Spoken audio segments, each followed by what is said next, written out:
This is The Joe Gaither Show on BamaCentral.com.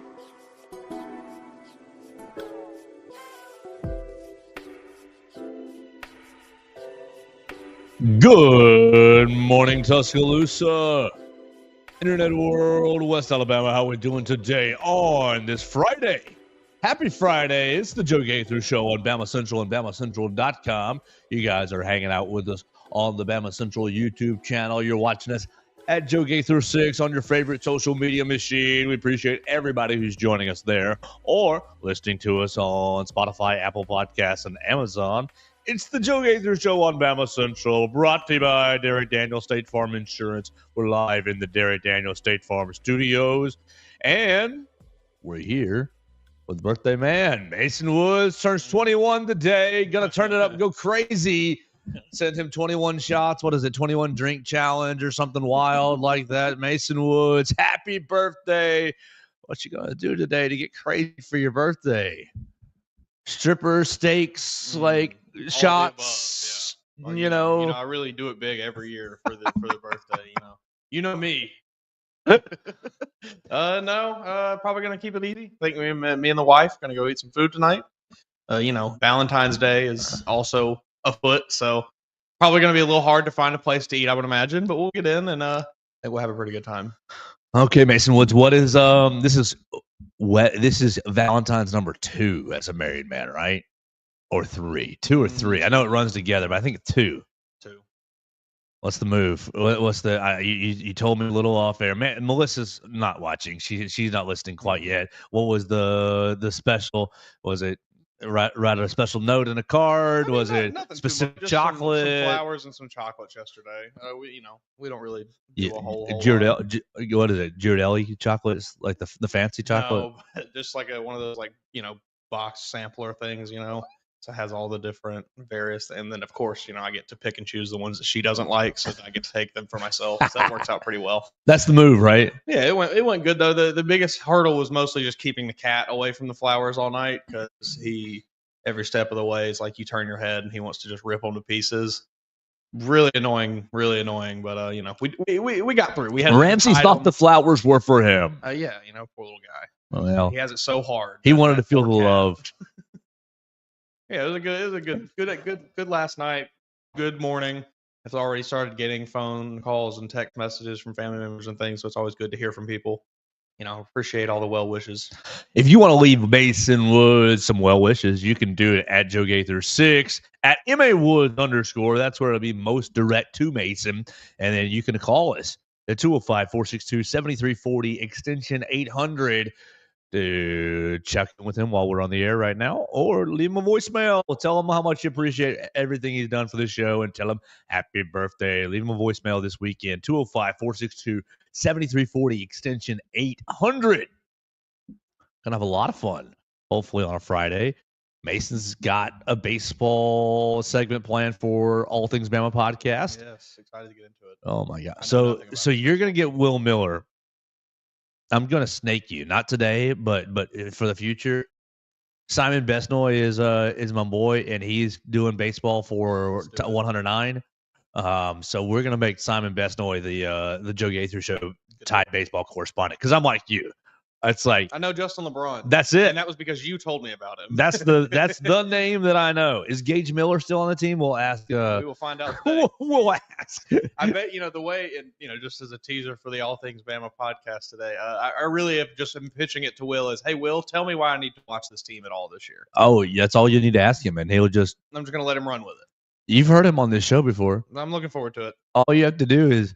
Well, Will, what about one of the most knowledgeable people on this planet? Like that, and just the tangents go right off of him. I love Will Miller, so make sure you tune in to the All Things Bama podcast to find out about the baseball team, and we'll figure out a time.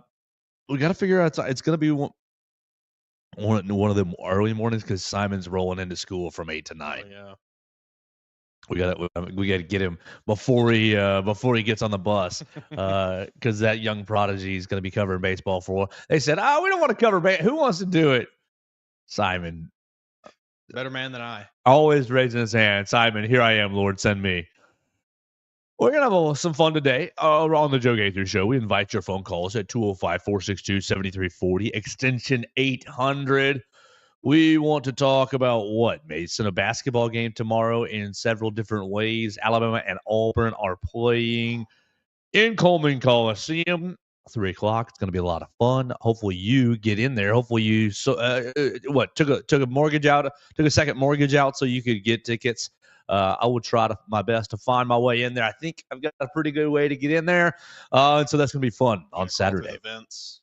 We're going to see Joe come down from the ceiling. Like, you're going to Mission Impossible style. You're gonna be right at midcourt, Don't mind me. Overshot it a little bit.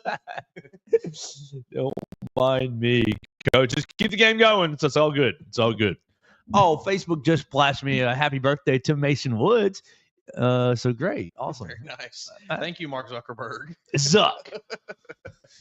We want to talk about Stephen Pearl, though. I want to talk about Stephen Pearl. I want to talk about the NFL Combine. The NFL Combine announced their invitees, and so we'll look at the invitees and we'll kind of try to decide who's going, who's going to be participating, and really who the Combine means the most to. And then, did I have other notes here? I had two other notes. I had Yay Alabama content. We are critiquers, critics. Yeah, that's the right word. We're analysts. We like to analyze. I'll even call myself a harsh critic. Yeah, of the NIL collective, but because we are critics, we need to praise them when things go well. And I think that there is something going well that you should be subscribing to if you're into that. We'll talk about that. And we'll finish, I guess, with some thoughts on College Game Day as it comes to town tomorrow. Are you waking your butt up early at 7:30, 6 o'clock, 5 o'clock to get over to Coleman Coliseum to watch College Game Day? We'll finish with that. Mason, anything on your brain that you don't want to talk about with all things Bama? I mean, kind of, I guess, in that same vein, a little bit of College Game Day and the whole ESPN experience, television experience. I've seen many people kind of being pre-angry that this game likely this afternoon will be tipping off on ESPN News rather than the slotted channel because of the way ESPN has been scheduling games to go for 2-hour slots when we know good and well they're going to take a little longer than that. But ESPN does it on purpose, right? I'm assuming there's some reason. Is it to get LeBron and Luke on TV more? No, it's absolutely to get you to subscribe to ESPN Plus. Yeah, that's fair. So that I don't miss my first 5 minutes of the game. I just watch it on ESPN. What ends up happening in my household is, the game is not starting on time. Let me go to my ESPN app. Let me click on it there, and I'll just watch it all the way through the first half, and then I'll switch back to regular cable. But they're doing it just to. See, I'll do this. I'll take the spiteful route. And I'm not going to – we'll just leave it at that. I still watch the game, but ESPN, you're not getting any credit from me. The other thing I'll do is if I'm, really feeling lazy or really feeling like I don't want to go to the app because I really do not want to go to another app, I'm like, that might be the boomer in me. I do not want to go to another app. Nothing makes me more upset than like you go to – literally whatever it could be. I was looking at a canister of Clorox spray the other day. You look on the back, download our Clorox app. What could that app possibly be for? No, this will get me fired up. I'm with you, full boomer on this. You don't need an app. I'm already watching my Comcast selection on the smart TV. Yeah, and that has all my TV channels 0 through 1,000 or whatever. Okay, if the game's not there, I don't want to back out of my Comcast selection. Go over to my ESPN select. I hate it. That's why I don't watch a whole lot of Hulu. I don't watch a whole lot of Netflix. I don't watch a whole lot of anything that make me go to a different app. So what I'll do sometimes is I'll just pull up the app that's already downloaded on my phone, 109. Just listen to the first 3 or 4 or 5 minutes. Yeah, that's a great way to experience it. Listening to it. Oftentimes this year, I've been post-workout right as soon as the game has started. And so it's been Chris and Brian as I'm getting out of the shower, trying to get ready to go sit down. But they do it on purpose just to make you subscribe to ESPN+. It's like how the NFL did Christmas Day this year or was it Christmas with the Netflix game where it was we're gonna go to commercial, but you can't switch off because then you got to exit your whole app. You got to go exit. You got to find your cable. Got to go to the NBA. No, you're just gonna sit there and watch commercial and stay with football. Maybe that's why I hate what's trending. And you see YouTube TV. I'm not a YouTube TV person, but they're going up on their prices and they're losing CBS. Yeah. I was explaining this to Melissa last night, and even noted not huge sport fan, my wife Melissa. Sure. Even she was like, "That's insane! I can't believe they would do that." Yeah, it's preposterous. YouTube TV, our corporate overlords are not looking out for us. Well, we should get used to that. That's about to get worse. Get way worse. What isn't getting worse is Alabama basketball. Woo! I feel good. The closer we get, the better I feel. After okay, if you weren't listening to the Stingray show last night, that's fine. But that's where we're going to start our conversation. The Stingray show airs on Tide 100.9. He's 6 to 7, I believe. He's 6 to 7 right after Ryan Fowler, and I guess some nights it gets bumped off programming. But he's 6 to 7, and I will be on his show from time to time. I appreciate him having me on the show. That's very nice. I was on his show last night. What he does is he pre-records it. It's just fine, no problem. He pre-records it, sends it to the radio station, and you get it. So I did my segment on Wednesday morning, and I am signing into Steven's link. Thank you, Steven, again for having me. As he's finishing up his interview with Stephen Pearl. And I can't remember the last two questions or whatever, but I heard the last two questions and I rolled my eyes. The answers to the last two questions, excuse me. And I just rolled my eyes. But in the break between Stingray informs me. He said, hey, we asked him about Nate Oats. We asked him about the state of Alabama basketball in the state, Alabama, Auburn, this, that, and the other. And he says, and this has thus turned into the story from the show that AL.com has written an article about. Stephen Pearl says that Alabama wouldn't have hired Nate Oats had it not been for Bruce Pearl's success. As I keep going, will you look up what year that was their Final Four? Was it 18 or 19? It doesn't matter because that's outside the point. He says that that Alabama went and hired Nate Oats because of Bruce Pearl's success. What say you, Joe? And I said 18, 19. That's 19. That's Nate's first year, right? Or is it the spring before Nate's first year? I think it was. Yeah, because Norfolk State is still that 19. Okay. I said, Stingray, I don't think that's the case. I don't think Alabama hired Nate Oats because of the success of Bruce Pearl. He said, what do you mean? I said, look, Alabama was already trying in basketball. The year you hired, they hired Bruce Pearl, great. The next year, Alabama hires Avery Johnson. And you can't sit there and tell me that hiring Avery Johnson is not an attempt to elevate the program. I distinctly remember seeing the announcement of that hire and being like, whoa, that's like a big name, like big time for Alabama basketball. Like, this is awesome. That was the attitude. So the investment is there from right there, the jump. I don't even know what Bruce Pearl's record was the first year at Auburn, but it doesn't matter. Whatever his success or lack thereof did not impact Alabama in, you need to hire Avery Johnson. I think it was, we're sick of Anthony Grant. You haven't been to the tournament in a while, and you've got Greg Sankey breathing down your neck saying everybody needs to improve in basketball. Well, how are we going to do it? We're going to hire Avery Johnson. It wasn't Bruce Pearl that brought Nate Oats to Tuscaloosa. It was Avery Johnson and Norfolk State that brought Nate Oats to Tuscaloosa. You lose at home in the NIT, the first round of the NIT to Norfolk State.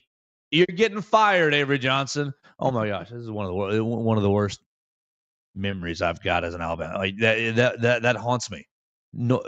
At home in the NIT, the first round of the NIT to Norfolk State. That's what brings Nate Oats here. Oh, I remember I wasn't even watching the game that day. I just remember because at That point in team, the season, that team made me suicidal. yes, like I had checked out. I was like, I'm not going to let them ruin my day. I'm not watching them again. And then I just see it on my timeline. Are they the Bison? I think they were. And it was just like, what?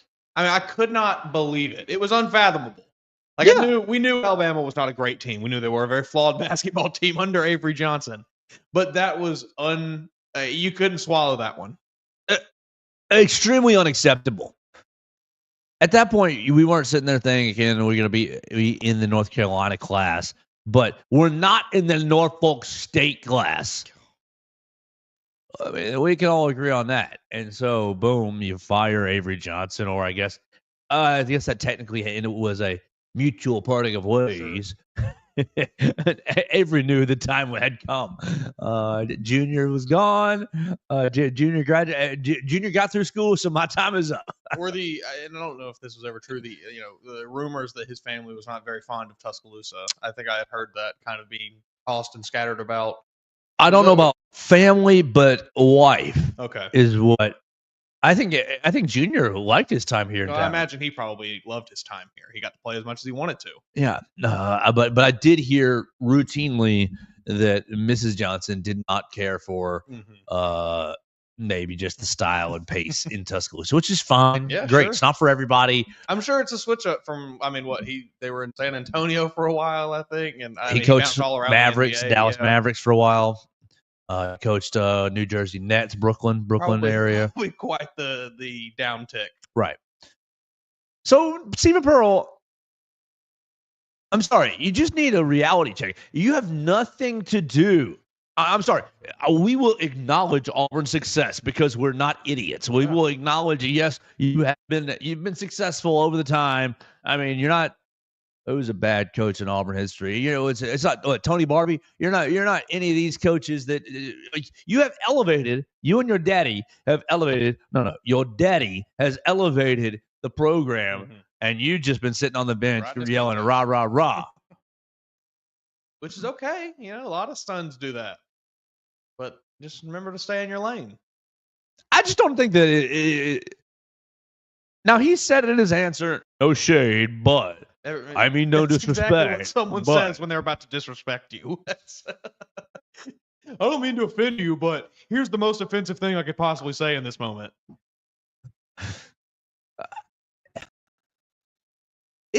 Bruce Pearl, for the record, started his Auburn career 15-20 first year, 11-20 second year, 18-14 third year. Then finally it catches on 2017-18 season, goes 26-8, wins go to see a tournament, and then the next year makes the Final Four at 30-10.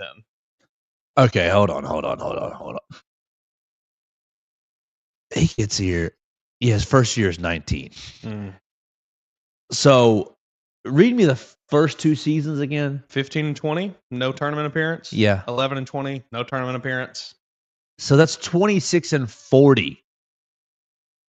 That's success? The next year we got 18-14, no tournament appearance. Obviously it takes time. And I'm not sitting here, but you're just wrong, Stephen Pearl. Like, it was not because if Avery Johnson had worked out, he'd still be coaching here. Yes. If he were good, he'd still be coaching here. Yeah. If he'd done more than rode Colin Sexton's butt to a miracle tournament run, he'd still be here. Yeah. The investment was already rolling, and it was, this first round of the experiment did not work. Pull it quick. Pull the plug quick, and let's go reset it quick. And, luckily they did. Got us where we are now. But I think you're exactly right, and that's the point that is being completely missed here, is that Alabama doesn't lose to Norfolk State in that game. Avery Johnson probably continues to stay here the next year. And then who knows? If they make it to the tournament, he probably comes back another year, signs a 3-year extension. Exactly. And we're sitting here talking about a tale of two halves still, probably. It's a tale of two halves. What happened tonight was just a tale of two halves. It was so one disastrous. Team fought hard at the beginning, and then the other team fought hard late. It was a disaster. So you had to fire Avery Johnson. Buckle up. You got to buckle up. We just want everybody in Tuscaloosa to buckle up and get ready because we're coming. Oh. I mean, man, why did Colin Sexton You know, well, that still amazes me. There was some relationship with Sexton and Johnson, or Sexton and Petway. Pretty sure it was Sexton and Petway. Pretty positive. I don't want to be making that up, but I'm pretty sure that's the connection there. Because he did carry that team to a tournament. Right? Yes, before Brandon Miller, you nearly wasted the most talented player that had come through Tuscaloosa in college. Like, if it weren't for going 94 bleeping feet against Texas A&M in the SEC tournament in 4 seconds, in the last 4 seconds of the game, you missed the tournament. You missed the NCAA tournament. Your resume looks like absolute garbage. Wow, crazy times to think. I mean, and it has been a pretty short time. The turnaround. Going to the Final Four. Like, I just think you're already rolling. You brought, I mean, the Petty class, Petty, Reese, and Herb, like, sure, they're not. I think Petty was pretty highly rated, but Reese and Jones weren't. I remember him because played it not personally, but my high school played against him many a time in the 4 years I was spent at high school. You never gave him a middle finger in high school, did you? Maybe a handful of times. But you know, he got his lick back. He dunked on my very good friend very ferociously and stepped his way into the crowd to deliver some choice words to me directly in my face, and I had no way to respond. He was a lot bigger and stronger than I was. You didn't give him the gut punch. No, it probably start the brawl in the student section. I don't think that my school would have matched up very well with Jemison. You didn't want to have the Malice in the Palace? I had someone's mom try to fight me one time. Ooh, were you mean? Very. Oh, Mason, mean. I Mason. love heckling. That's like you catch me in my element. You put me in a sporting event. I don't even care what it is. I will, bro. Poop talk somebody. This past Monday night at Raw, everybody's cheering for Jey Uso, right? Great. And I'm cheering for him too. But the second that Gunther comes out, it was the bad guy. Everybody, boo, boo. And I'm just, yes, a real champion. Yeah. And he's just messing him up. And they're all like, oh, no. And I'm like, yes, again. Oh, yeah, no. And the kids are turning, looking at me like, and I'm just like, hey, I am just into this right now. I'm just I love that. You know, put me in an arena with about 10,000 other folks where it's just one voice among the crowd, and I'll say whatever. Hey, I can make this voice boom. They're having a segment on Monday, and I didn't go back and watch Mondays, but I want to fast forward because one of the segments that they had was just like a little talking segment. It was literally 4 rows away from me, and I am you, and I just want to go back and see if I can hear just one time of that's my voice. Oh man, yeah, Petty. Pretty highly rated out of high school, I believe. Okay. I think they won. I think the investment was already rolling. They were very obviously trying to turn this basketball program around. And I say that as someone who was not like a super plugged in Bama Hoops fan at the time. Even I could see it from a very outsider perspective. Like, okay, Alabama's really trying to do some things.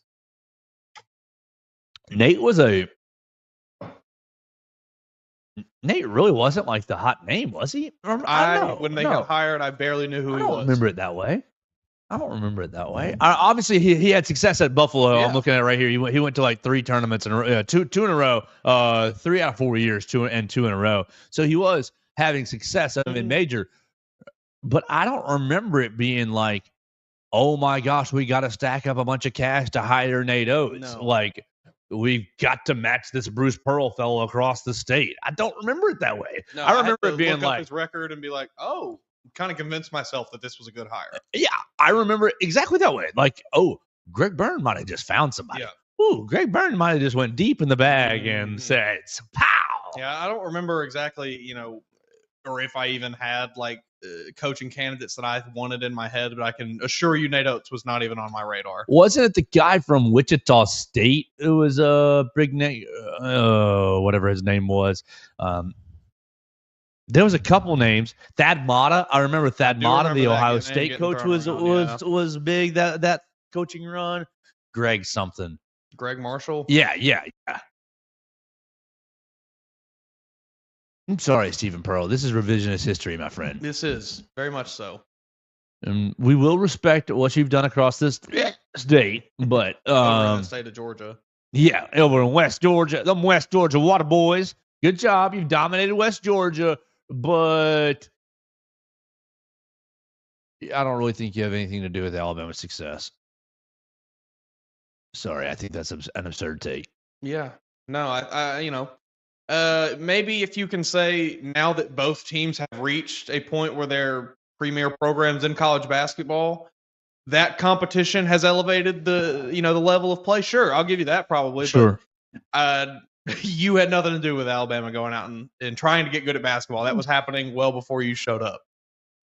Does Stephen Pearl follow his daddy to Indiana this offseason?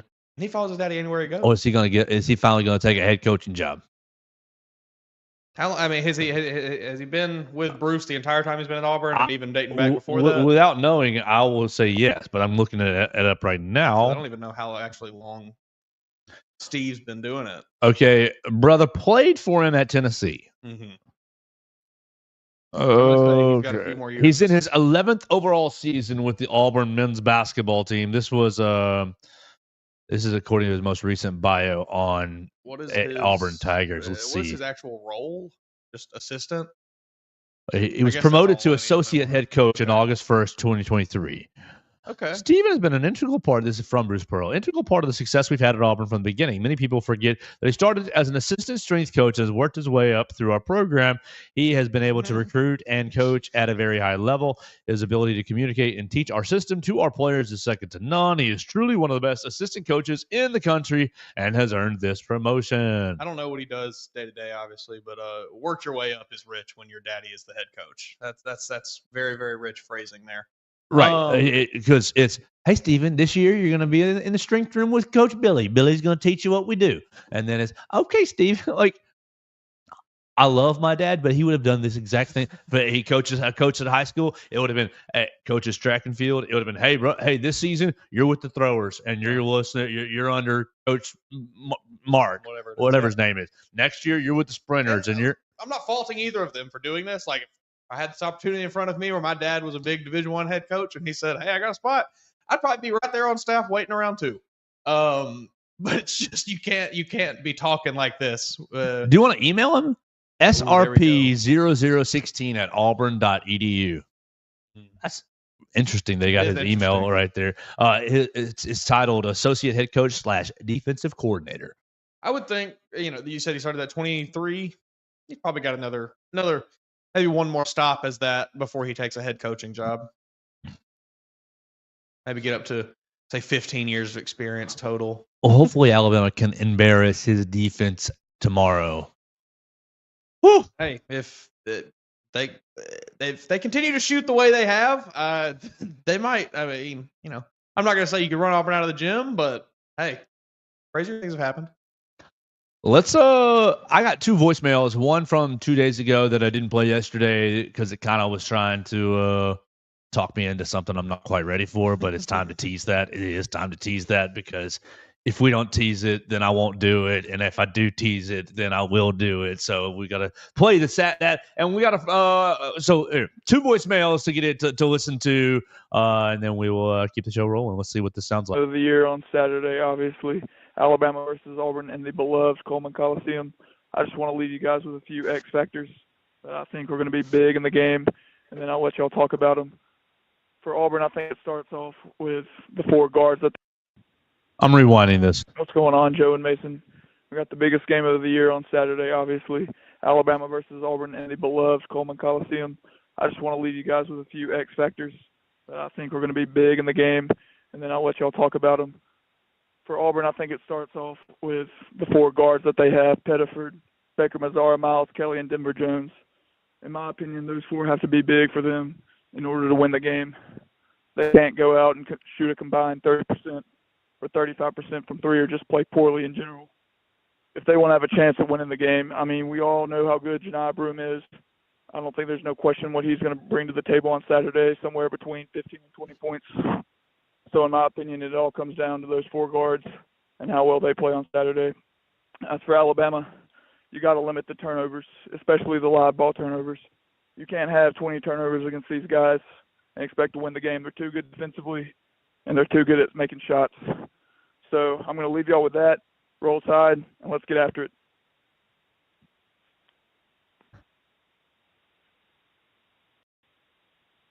Hey, Joe and Mason, love the show.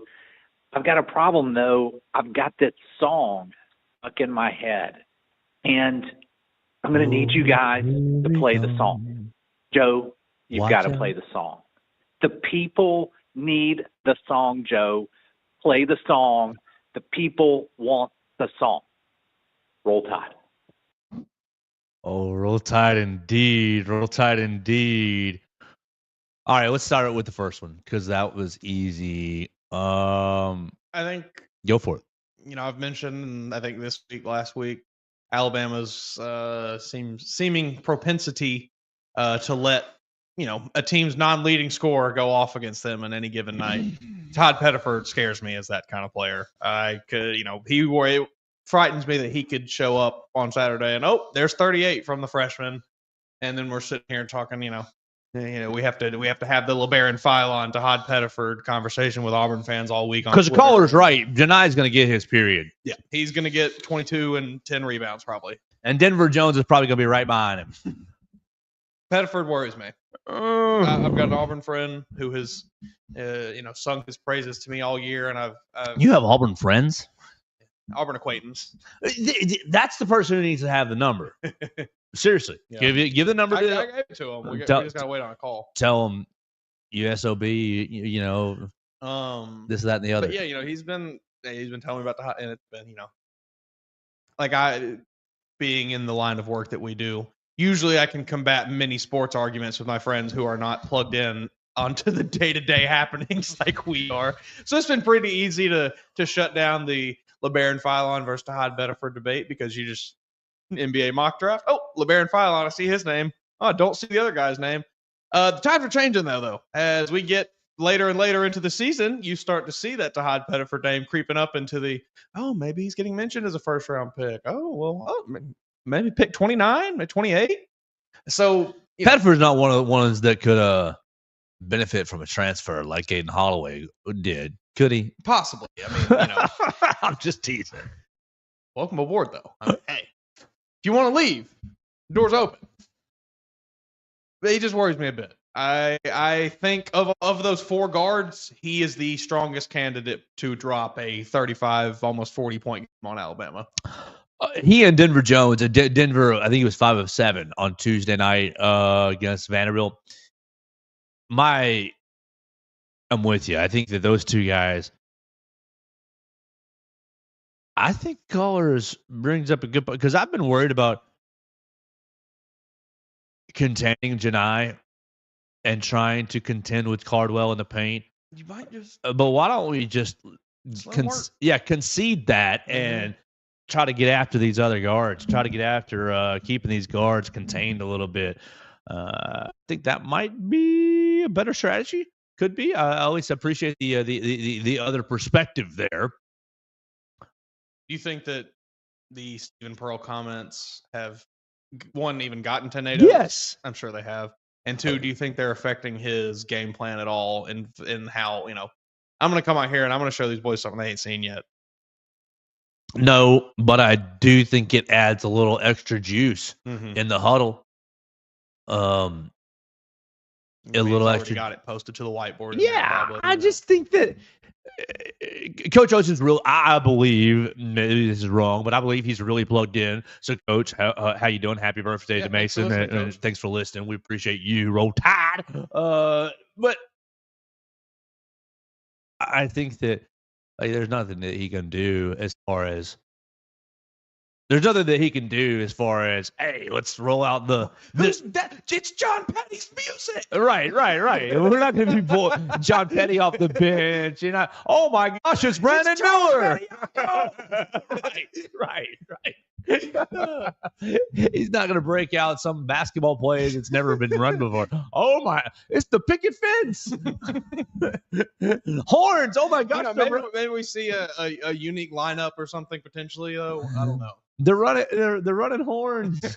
They're running flex. They're running 5 out. I mean, they're just going to run the same things that you've been running. I want to use the first. Do you think we see in this game? Go ahead. How much Aiden Terrell do you think we see in this game?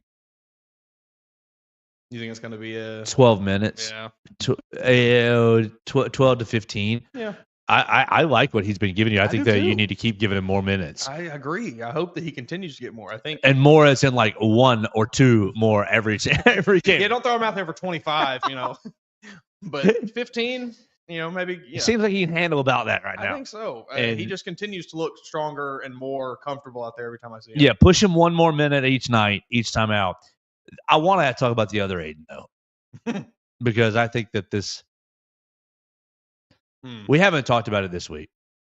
We haven't talked about Aiden Holloway.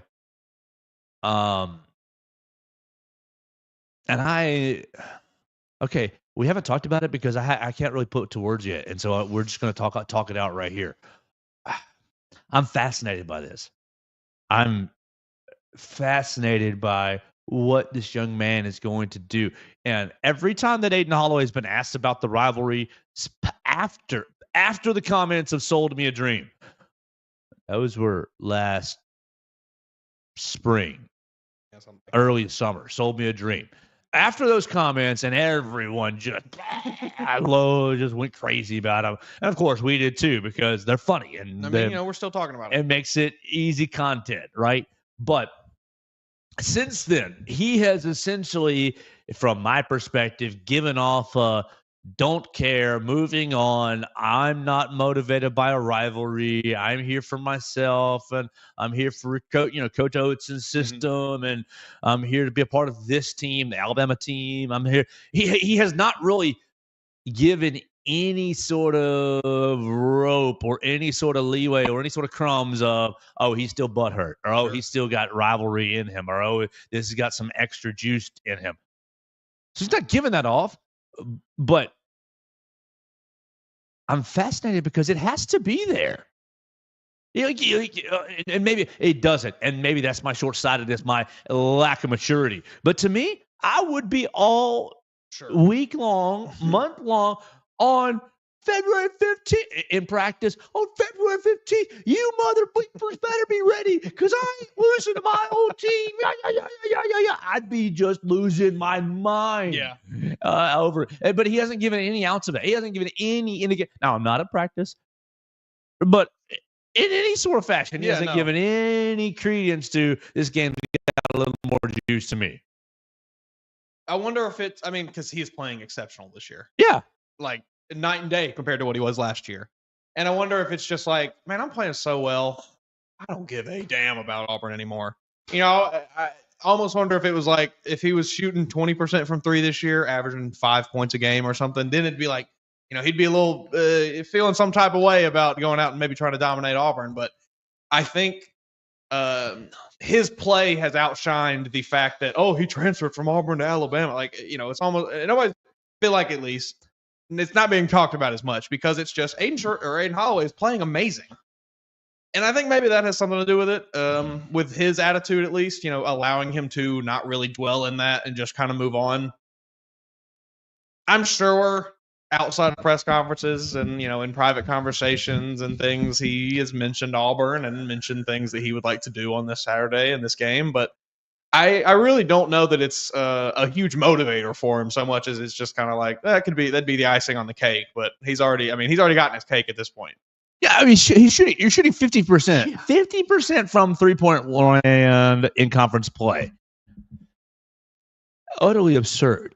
Compared to last year, they're all, he's a terrible shooter. He's shooting Auburn out of games.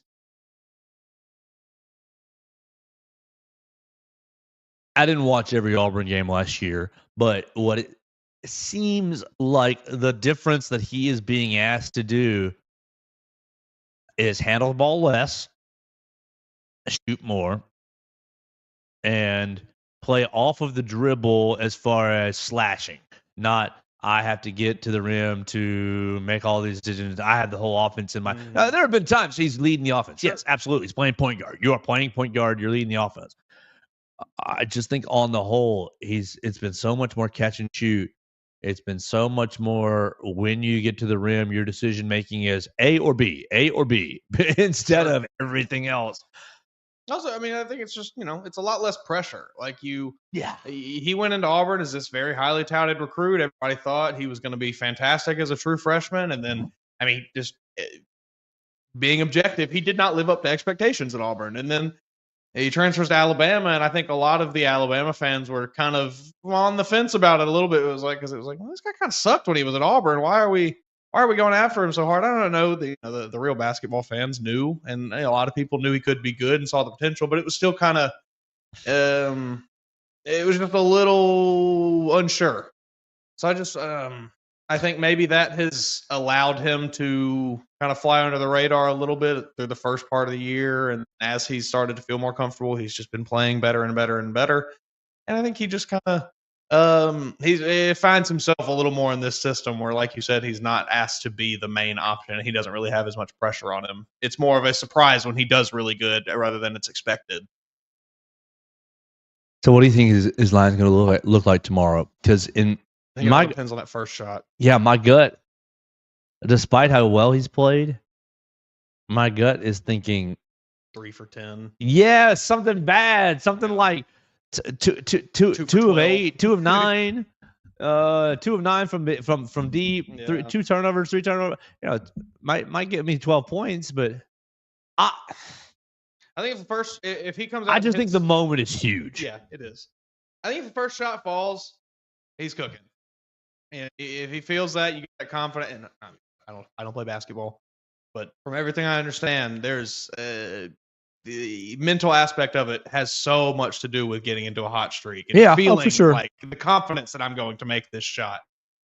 If he makes that first one, I just feel like they'll just keep rolling in from there. If he comes out and he bricks one off the front iron, you might have a long night. Oh, Get Holloway a good look right there at the start. A layup, coach. A layup. Sure. And just let him go from there. I'm not feeling very confident because I just think the moment is so big. Yeah. The last time he's going to try to force it and turn the ball over too much. Yeah, the last time that I think a moment was this big for an Alabama-Auburn game for a young player in an Alabama uniform. Brandon Miller?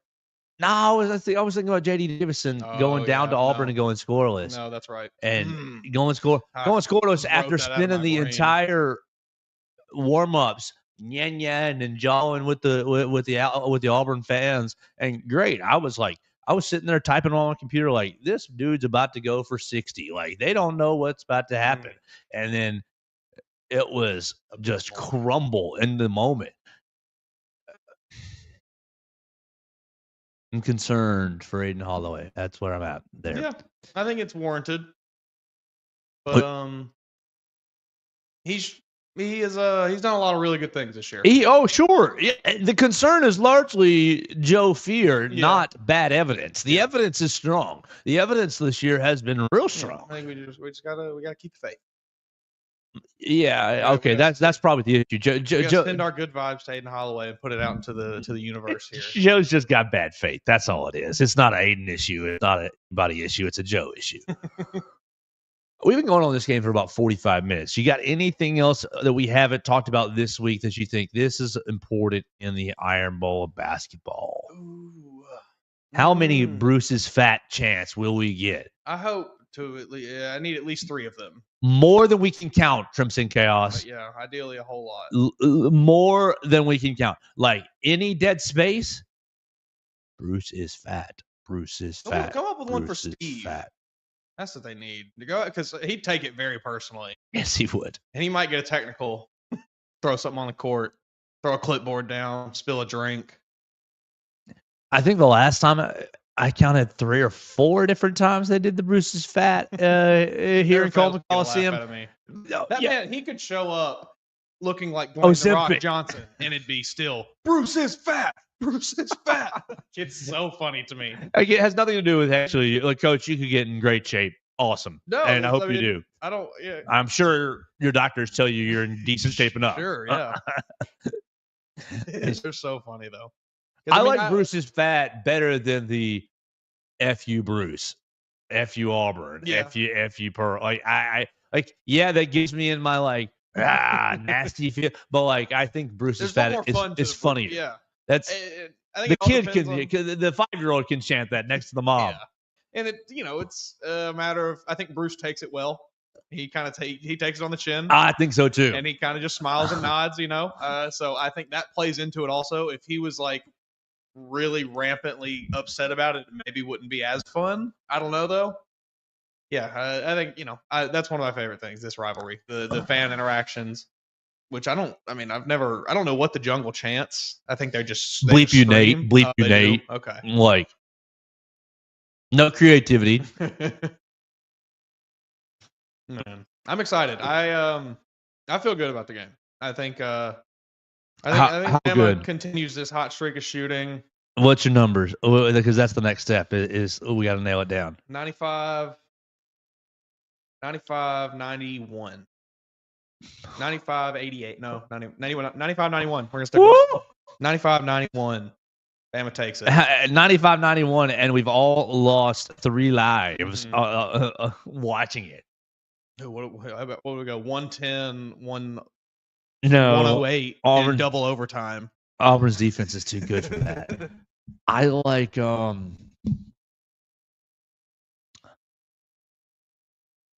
80. I like 90, 92. Yeah, I like Alabama 92. I like Auburn. I'll take it by 10. Yeah, 92-82. I think you get a little stretch, a little pull away right at the end of some free throw line shenanigans stuff. 92-82 is kind of how I'm feeling. That's where I'm going to land for the Iron Bowl basketball. Wow. Mm-mm. Next time you hear from us, it'll be either elation or defeat. Oof. And we especially want you to use the voicemail line on Saturday before the game, during the game, after the game. Let me know what you think about what's going on in the game. You can call in the voicemail line and just chant Bruce is fat as many times as you can. 205-462-7340, extension 800 is how you can have your voice played on the show. We'd love to have your voice played on the show. Win, lose, or draw. If Alabama loses and you want to cry, great. If Alabama loses and you're an Auburn fan and you want to celebrate, great. Vice versa, you want to troll on Auburn when Alabama wins, hang out and do that too. 205-462-7340, extension 800. Did Alabama only hire Nate Oats because Bruce Pearl had some success? You can answer that on the voicemail line as well. We want to tell you about our friends, Derek Daniel, State Farm Insurance. That's where we are today. Derek Daniel, like a good neighbor, Derek Daniel and his team is there. You can call him today at 205-758-3391 for all of your insurance needs. Home, life, auto insurance needs can be taken care of right here by Derek and his team. 205-758-3391. Like a good neighbor, Derek Daniel is there. Call and see how much Derek can save you today. Having a lot of fun hanging out with Mason Woods on his birthday. Wish Mason a happy birthday at MAWoods_ on the Twitter machine, or call and leave him your special voicemail, 205-462-7340, extension 800. It takes 2 seconds to go, happy birthday, Mason. Click. Perfect. Let's finish it up. We're going to skip the combine because who cares? And you got several Alabama guys invited, whatever. Let's go straight to College Game Day, what it's going to be tomorrow, and then we'll wrap it up. We'll have all things Bama podcast, and we might get into those topics there, but mostly we'll have baseball.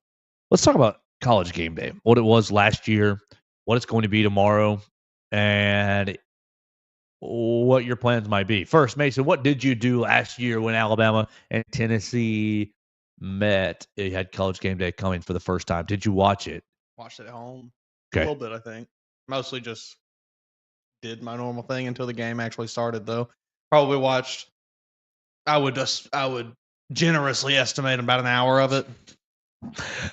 Do you watch the basketball version of Game Day normally? Not particularly. Yeah. No, not regularly. Yeah. Admittedly, I don't watch the football version regularly either. Yeah. It's I'm gonna sound like an old man. Do but it. Pat McAfee gets on my damn nerves. Like, I can't do it. You just gained some fans, I'm sure. Yeah, man. You just definitely gained some fans. You're fun. I like the clips. His TikTok, YouTube clips, minute and a half, 2 minutes max. Those are funny. That's how it is with me and Cannot do 8 hours of Pat McAfee or however long, 8 a.m. to whatever the game time is. Can't do it. That's how I feel about him in wrestling too. Same way. Teeny dose. When he's on a match, he's calling. If you listen close, the main guy will say, "Oh, it's a power bomb," and they'll go, "What a power bomb!" It's just a parrot machine. He drives me nuts. Not his biggest fan. He drives me his nuts. shtick has gotten a bit old. I mean, his energy level's on 10, and that's Sure. fun. The reason I ask is I wanted to get some context before, and I'm with you. I hardly watch the football version. I watched a little more now that Coach Saban's on there. Yeah, and I almost never watch the basketball version. Mm-hmm. So what it was last year, you're going to have to get to there. Okay, it's going to go, 9 to 11? 9 to 11. Doors open, I think, at 7:30 for students, and I think 8 for everyone else. If you're not going as a student, I question why you would go anyway. Oh, look, go enjoy yourselves. Don't let me talk you out of something. But after seeing what it was last year, I'm not going on Saturday morning. I'm going to sleep right through it. I'm going because look, they piped the TV show through the speakers in Coleman, so you can't really hear it that great. Mm-hmm. Everyone's restless, so no one's really paying attention to the actual show on the floor. It's very, very, very, very cool that game day is coming back for a second straight year. You've had it 2 years in a row, your first 2 times ever. Yeah. And it was super cool to be on the floor last year watching game day, from behind the set or whatever. But it was nothing like the football experience. Yeah, they really pull out all the stops for football. They have a lot of stops for basketball. They're probably filming 94 feet, the segment with Jay Billis, today. So you're not going to watch him. And even if you were you going to watch Jay Billis walk up the floor with Mark Sears? No. That's okay, you're going to have an interview segment with Nate Oats. Yep. Great. Nate's going to look great. He's going to look all dressed up, and he's going to give you the best. He's a great talker. He's going to be good on TV. Okay, great. There's probably going to be some segments. I bet you there's going to be a Wimp and Sonny segment. It's got if College Game Day goes the entire 2 hours and does not do a segment on Coach Sanderson and Coach Smith and their rivalry in the 80s and early 90s, then you've missed it. But you can see that on your TV. Everything that you're going to see in the stadium for College Game Day Would be better experienced at home. Yes. Yeah. Yes. Because the sound's not good. I don't know. Last year I got my fill. And I appreciated being there. Got me some good photo opportunities. I guess you can see that's my profile picture on a lot of my stuff. But we, from the media standpoint, we didn't write anything as far as breaking news, XYZ said on College Game Day. We stood there and watched for 2 hours a TV set, a TV production, which is cool. It was definitely cool. But there just wasn't a whole lot of the only action was the half court shot at the end, and the guy did make it. Hey, he made himself $19,000. I'm pretty sure was the 19 or 21. He actually received it. I saw somewhere somebody did that. I don't remember where it was, but they were contacted after the fact and told that their foot was on the lines. They would not be receiving their money, which is so insane. He goes at UMass and get out of here. Yeah, get out of here. I'm gonna sue you back. I'm not gonna sue a lot of people, but I'm suing you. I made the shot. Yeah, I'm not Kevin Durant. This isn't the NBA where I'm getting eliminated because my toe is on the line. My season is over. All right, that's gonna be a lot of fun tomorrow. Look, I do hope that if you're planning on going, don't let me stop you. I hope that you go, and I hope that it's a better experience than the two of us are expecting it to be. Right. Don't let me stop you if that's what you want to do. But I just didn't think it was an experience worth doing again. What I would rather do is get you good morning sleep.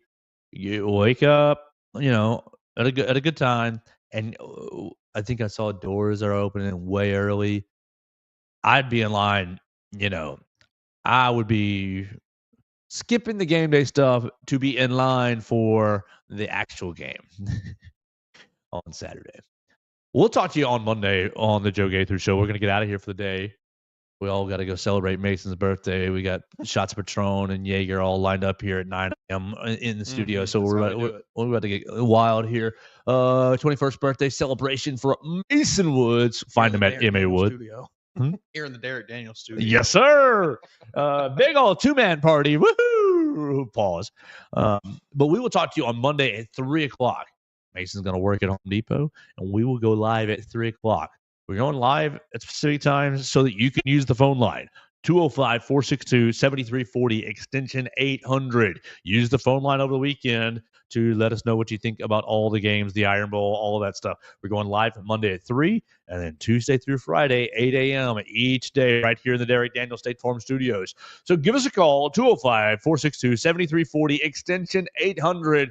Oh, we didn't mention that second voicemail about a song, but tomorrow before the game, I think that I'll have it ready. And so I might put it, and I will try my best to put it out online. Oh, here we go. Watch out, Stripes, he'll chew you out. He's a math teacher.